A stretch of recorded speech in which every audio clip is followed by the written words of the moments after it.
Welcome, my friend. You have found my humble home. Do not be shy. Come closer. Step inside. The door's heavy, but the warmth of the fire will greet you. Sit down there by the wooden chair. Rest your hands and let your mind grow quiet. You see, I'm old now, my hair white as snow, my hands slower than they once were. But my memory is still alive, filled with the colors of the world I have seen. Tonight I will tell you my story, not from books, not from scholars, but from my own lips. I was born on the 15th of April in the year 1452 in a small village called Anciano. The village lay on the gentle hills of Tuscany, not far from the little town of Vinci. That is why people came to call me Leonardo da Vinci. Leonardo from Vinci. The house where I was born was simple, made of stone, with wooden beams and the smell of firewood in the air. Around it stretched olive trees and vineyards, their leaves shining silver in the sun. The hills rolled endlessly, soft and green, and from the high places you could see the blue line of distant mountains. I was the son of a notary, Piero, and a country woman, Caterina. They were not married, and so I came into the world not as a child of noble family, but as a child who belonged most of all to nature. My father was respected in Florence as a man of law. My mother gave me her warmth and strength. Between them I inherited both the sharpness of mind and the gentleness of heart. From the very beginning my world was full of sounds and colors. I remember the call of birds at dawn, the rushing of streams after the rain, the smell of fresh bread in the village. I remember walking barefoot in the fields, my toes sinking into the earth and looking for patterns in the clouds above me. As a boy, I did not spend my days with Latin books or the teachings of philosophers. Instead, I wandered, I looked, I asked questions. Why does the sky turn red at evening? Why does water swirl in circles when it runs past rocks? Why do birds beat their wings in this way and not another? Every detail of the world called to me. Blade of grass, a flight of starlings, the way light entered a dark room. Nothing was too small to observe. Sometimes the villagers laughed at me. There goes the boy with his questions, they would say. But I did not mind. To me the world was a great mystery, and I felt it was my duty to look deeper. I took a piece of charcoal and drew on scraps of wood, on walls, even on the ground. I tried to capture the curve of a leaf, the face of a neighbor, the muscles of a horse. My drawings were clumsy at first, but my eyes grew sharper with each attempt. The hills around Vinci became my first school. I studied water as it flowed through valleys. I placed stones in streams to see how the current changed its path. I climbed trees to watch birds up close. I caught dragonflies and marveled at their delicate wings. At night I stared at the stars. I wondered if the heavens were fixed or moving. I asked myself what lay beyond them, questions no book in our village could answer. I did not yet know the word science, but already I felt that to look closely was to understand, and to understand was to honor the beauty of life. Because I was born outside of marriage, I lived between two worlds. My father's family gave me a place in society, but I was not expected to follow the path of noblemen or notaries. At the same time, my mother's side tied me to the soil, to the rhythm of seasons and the work of peasants. Perhaps this gave me freedom. I was not bound to one role. I belonged to neither the high nor the low, and so I could walk between them, observing both. I watched the peasants as they harvested grapes, singing songs in the fields. I sat quietly as my father wrote legal documents, his quill scratching on parchment. Both worlds taught me something: the strength of hands and the power of words. I remember one afternoon standing by a river near Vinci. The water twisted around a bend, and little whirlpools spun in its current. I bent down and traced the circles with my finger, fascinated. That night I dreamed of water turning into air, and air turning into light. I woke with the idea that all things were connected: the flow of rivers, the breath of wind, the flight of birds, even the veins under human skin. Dreams and reality blended for me.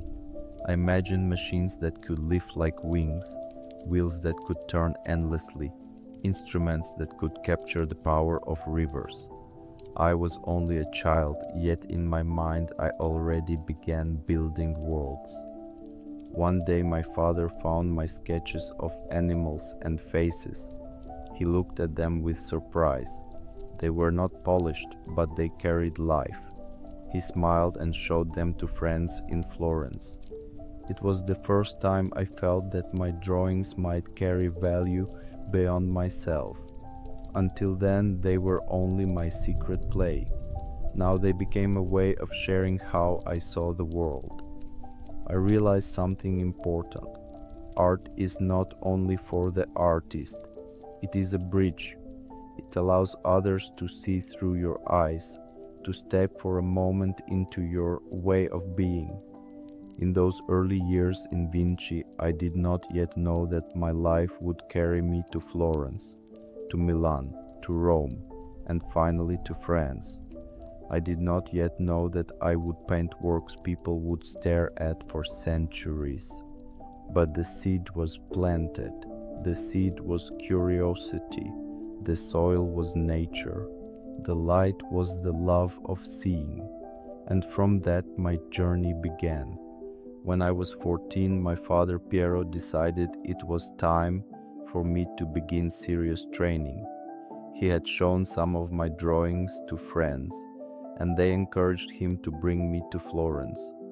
Florence, the very heart of the Renaissance, a city alive with energy, filled with merchants, artists, bankers, scholars. The streets were narrow but full of color, lined with stone buildings, banners waving, the air thick with the smell of leather, bread, and smoke. For a boy from Vinci, it was like stepping into another world. Everywhere I turned, I saw beauty, statues rising in piazzas, churches covered in marble, bridges arching gracefully across the Arno River. But more than the stones, it was the people who made Florence shine. Painters, poets, architects, philosophers, each one searching for new ways to see and to create. This was the city where I would learn who I was. My father arranged for me to become an apprentice in the studio of Andrea del Verrocchio. He was not only a great painter but also a sculptor, goldsmith, and engineer. His workshop was one of the most respected in Florence. The first time I stepped inside, I was overwhelmed. There were pigments ground into bright powders, jars of oil and resin, wooden panels stacked against the walls. Apprentices moved constantly, some mixing colors, others carving clay, others polishing bronze. The air was alive with the smell of paint, smoke, and sweat. It was not only a place of work, it was a place of discovery. Here painting was not separate from sculpture, nor sculpture from mechanics. Verrocchio taught that all arts were connected, and I absorbed this lesson deeply. In those early years, I did many humble tasks. I swept floors, cleaned brushes, prepared gesso on wooden boards. I learned how to mix pigments, grinding minerals into dust, blending them with oil until the colors shone. I studied anatomy by drawing from models, animals, and statues. I practiced perspective, learning how to make flat surfaces appear three-dimensional. I copied the works of masters, training my hand to follow their lines. Day after day, I improved. My fingers grew steadier, my eyes sharper.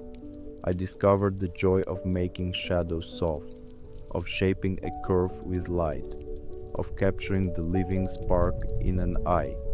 But Verrocchio's workshop was not only about technique, it was about curiosity. Apprentices built mechanical devices for plays, designed jewelry, even experimented with new instruments. Every corner of the studio held possibility. One day Verrocchio began work on a great panel, the Baptism of Christ. He painted the figure of Christ standing in the river Jordan, with John the Baptist pouring water over his head. He asked me, his young apprentice, to add an angel on the side. My hands trembled as I began. I painted with care, using delicate strokes, giving the angel a softness that came from close observation. When the painting was finished, my angel stood beside his figures. The story goes that when Verrocchio saw it, he felt my work surpassed his own, and he put aside his brush, never to paint again. I do not know if that is entirely true, but I remember his look, a mixture of surprise and pride. For me it was not victory, but revelation. I realized that my vision was unique, that I could bring to life something even my master did not see. Outside the workshop, Florence itself was my second teacher. I wandered through markets sketching faces of merchants and peasants. I studied animals at butchers' stalls, noting the structure of muscles and bones. I observed the play of light on stone walls, the reflection of bridges in the river. The city was alive with art. Botticelli painted graceful figures. Brunelleschi's great dome rose above the cathedral. Everywhere people spoke of beauty, philosophy, invention. Florence was more than a home. It was a living library, and I read it with my eyes. Even as I learned, I felt restless. I began many works, but I often left them unfinished. To some this seemed weakness, but to me it was hunger. Each time I mastered one thing, another mystery appeared. I did not want to paint only what I was told. I wanted to explore beyond the surface. I wanted to understand how muscles moved beneath skin, how rivers carved valleys, how machines could mimic the flight of birds. I began filling notebooks with sketches and notes. I wrote backwards, in mirror script, so my thoughts remained private.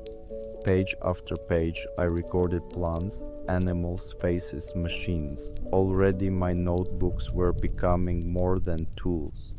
They were reflections of my mind. Eventually, I began to receive small commissions of my own, portraits of local citizens, small religious panels. People admired the lifelike quality of my figures, the softness of my shadows, the detail of my drawings. Yet I always felt I was only beginning. I looked at each painting not as a finished product, but as a step towards something greater. By the time I was in my 20s, I was no longer just an apprentice. I was becoming known as a master in my own right. But even as Florence recognized me, my eyes turned outward. The world was wide, and I longed to see more. I longed to test myself beyond the walls of Verrocchio's studio.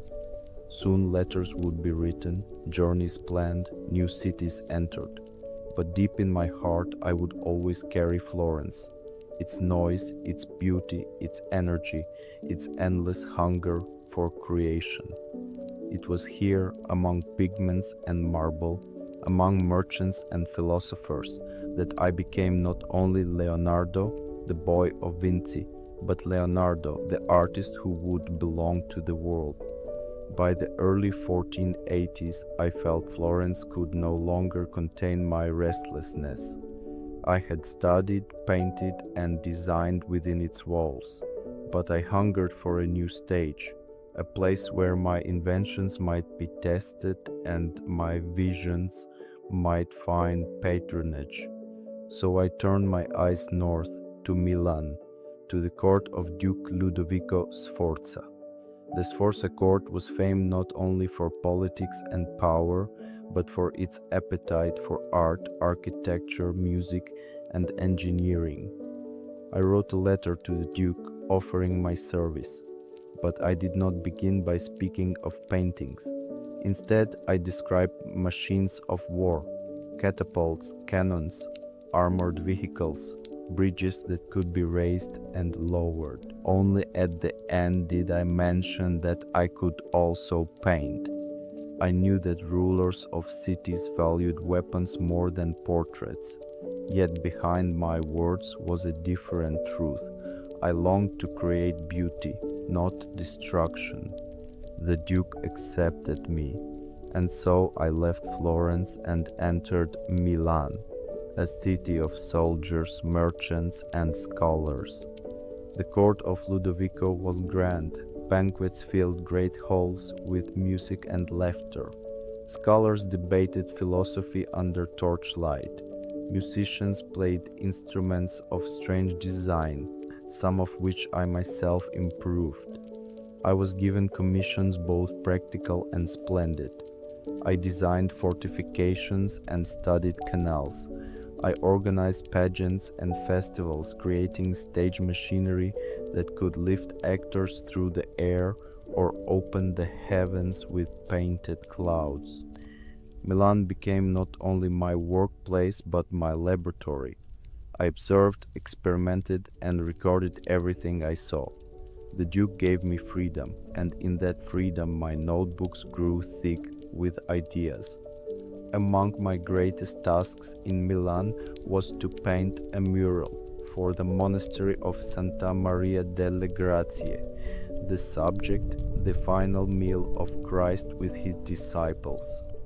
I stood before the blank wall and imagined not only figures at a table, but the very moment when Christ announced, "One of you will betray me." I wanted to capture the explosion of emotion in that single instant. I painted John leaning in sorrow. I painted Thomas, his finger raised in doubt. I painted Peter, sudden and fierce, and Judas, shrinking back into shadow, clutching the small bag of silver. At the center sat Christ, calm, sorrowful, radiant, the still point in a storm of human reaction. I experimented with new pigments and techniques, seeking a softness that frescoes often lacked. Yet the wall was damp and my materials untested. Even in my lifetime the paint began to crack. Still, I did not regret it, for what mattered was not the durability of stone and pigment, but the life that shone through those faces. When I looked at the apostles, I did not see saints carved in perfection. I saw men, fragile, fearful, full of doubt and love. Milan gave me not only the Last Supper, but many other projects. I designed equestrian statues, though the great bronze horse for Ludovico was never cast. War interrupted, and the bronze meant for my sculpture was melted into cannons. The horse remained only in sketches. I painted portraits, such as the lady with an ermine, showing Cecilia Gallerani, the Duke's young mistress. I gave her a grace that blended innocence and intelligence, holding the white animal in her arms. To me, portraiture was not simply likeness, but revelation of character. I also drew endlessly. Machines to lift water, devices to move stage scenery, bridges, weapons, musical instruments. My notebooks overflowed. Some saw them as the dreams of a restless mind. To me, they were seeds that might take centuries to sprout. Even while I served a duke, I could not stop being a student of nature. I dissected bodies, drawing muscles, nerves, and veins with precision. I studied the human skull, measuring its curves. I examined the chambers of the heart, marveling at the engine of life. I watched birds sketching their wings. I studied water, noting how it spiraled in rivers and eddies. I saw in water the same patterns as in hair, in clouds, in flames. To me, everything was connected, and every connection deserved attention. Though the court was grand, my spirit was never satisfied. I began many projects and left them unfinished. Some whispered that I was unreliable, but the truth was that my mind was like a river, always moving, always carving new paths. I could not force myself to complete what no longer stirred my curiosity. Instead, I followed wonder wherever it led, to anatomy, to music, to machines, to painting. I was both admired and misunderstood, yet I remained true to myself, for to me the act of searching was more valuable than the act of finishing. The peace of Milan did not last forever. Politics shifted and Ludovico's power weakened. French armies approached. The court that had once sparkled with banquets and festivals grew tense with fear. The bronze for my horse was taken, melted for weapons. My designs for canals and fortresses were put aside. I saw once more that rulers valued war above art, and though I had written of weapons in my letter, my heart longed for beauty, not destruction. When the French entered Milan, the court dissolved. My time with the Sforzas ended, but the years I spent there, the festivals, the inventions, the mural of Christ and his disciples, shaped me deeply.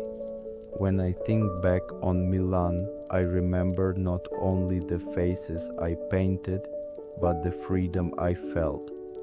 It was in Milan that I truly became myself. A painter, yes, but also an engineer, a musician, a scientist. It was here that I understood my true calling, not to master one craft, but to weave them all together. For to paint a face was also to study anatomy. To design a bridge was also to study geometry. To draw a bird was also to dream of flight. In Milan, I realized that all knowledge is one. After the fall of the Sforzas in Milan, I returned to Florence. The city had changed since I first walked its narrow streets as a boy. It was richer, louder, more crowded, yet still alive with the spirit of art and invention. I was older now, no longer the apprentice with charcoal-stained hands, but a master in my own right.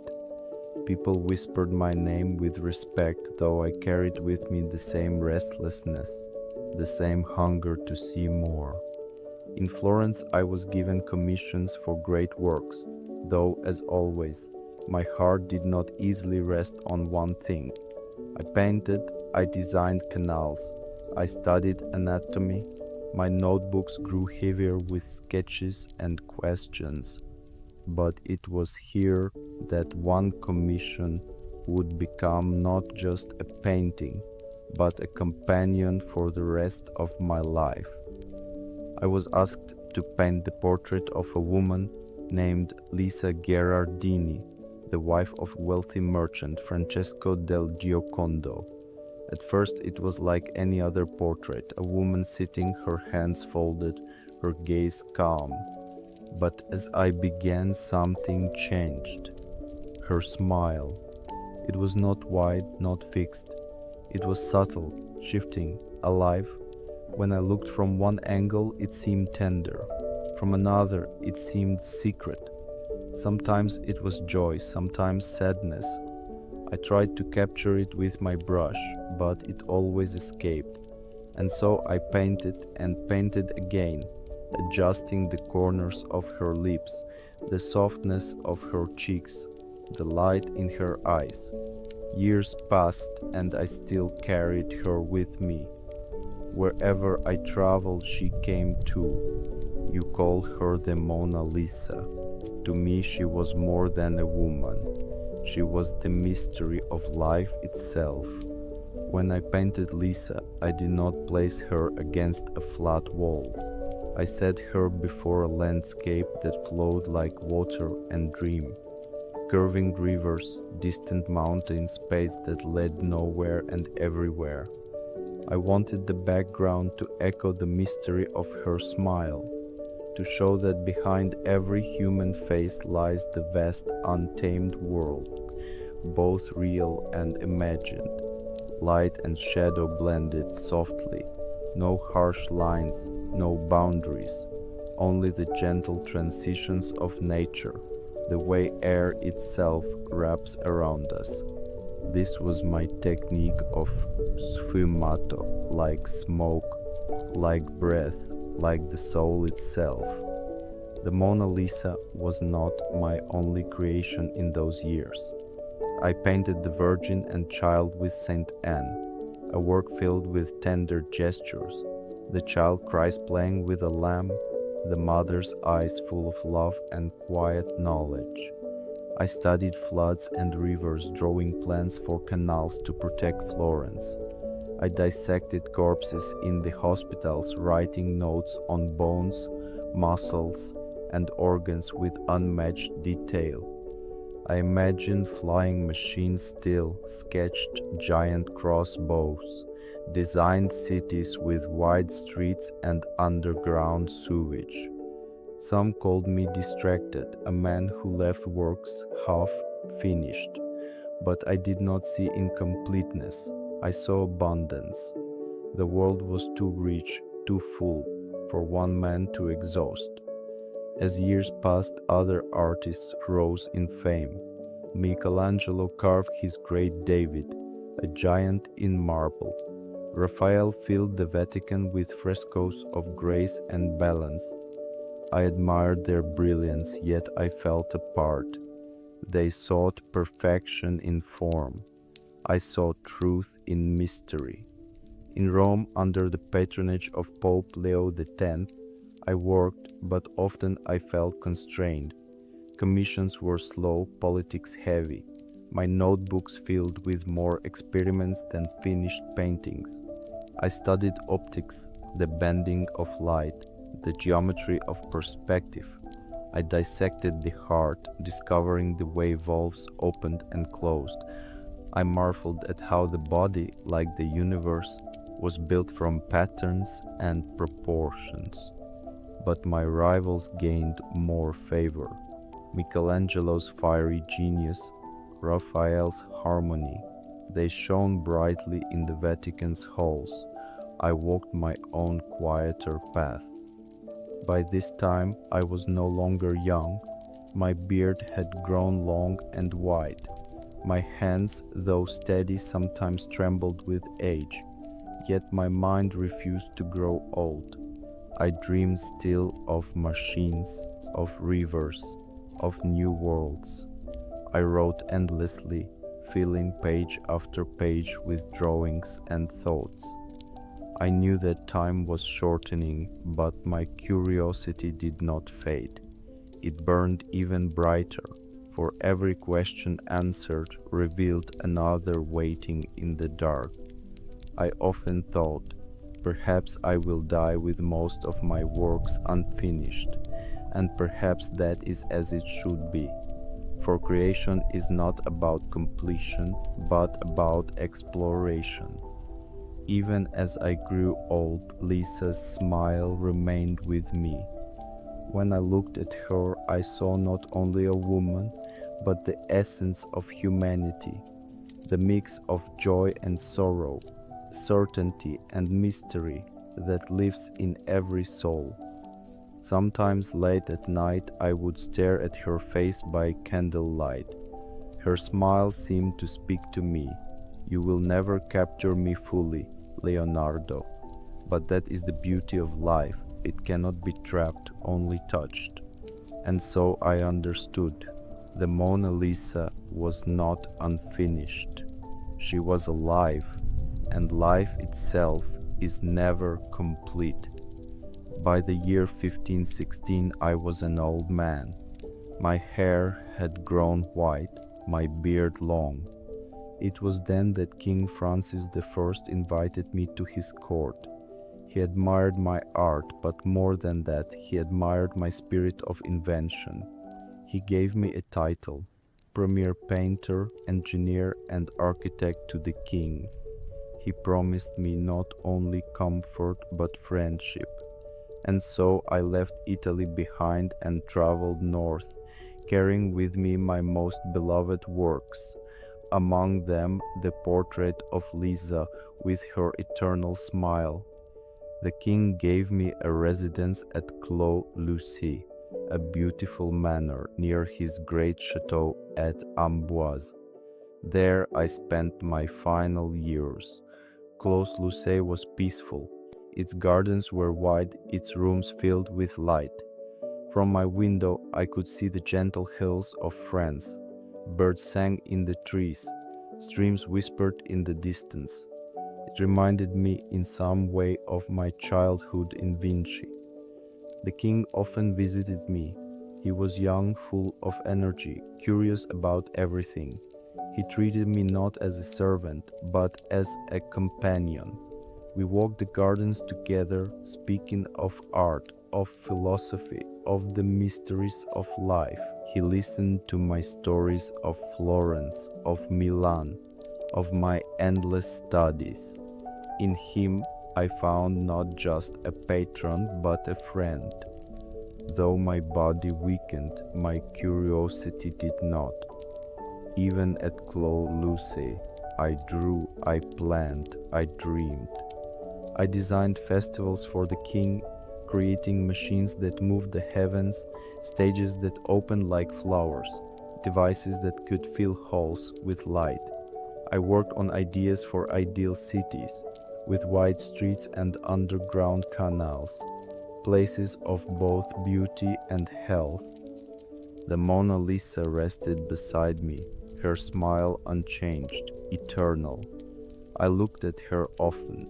She seemed to watch me as I grew older, her gaze calm, patient, knowing. As I felt the years pressing down, I began to think more about what my life had been. I had painted, and some of those paintings survived, though others decayed. I had drawn machines, though most were never built. I had studied the body, the stars, the earth, though many of my notes remained hidden, unshared. Some would say I left much unfinished, but to me nothing was wasted. For every page, every sketch, every thought was part of the great act of living. Creation is not only in the finished work, it is in the endless search, the endless curiosity. I did not live to complete, I lived to discover. On the second day of May, in the year 1519, I felt my time had come. I was 67 years old. King Francis held me as I passed from this world. I was buried at the church of Saint Florentin in Amboise. Centuries later, wars would disturb my grave and my bones would be lost. But this matters little, for I was never only flesh and bone. What remains of me are not my remains, but my questions, my visions, my way of seeing. So who was I?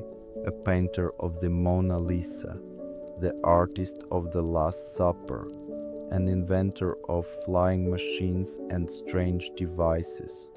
But more than any of these, I was a man who never stopped wondering. I believed that art and science were not enemies, but partners, that beauty and truth lived side by side, that every drop of water, every feather, every smile contained a secret worth knowing. If you remember me, do not remember only the works in museums, the drawings in books, or the legends told about me.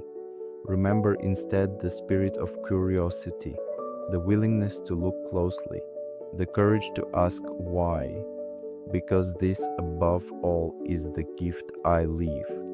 The world is full of mysteries, and to live fully is to keep searching. Now, as you close your eyes and drift into sleep, remember that you too carry the spark I carried. You do not need to be a painter or an inventor or a scholar. You only need to be curious, to notice the play of light, the sound of rain, the smile of a friend. Life itself is the greatest canvas. Your awareness is the brush. Your choices are the colors. I am Leonardo da Vinci, and you are the artist of your own life. Good night.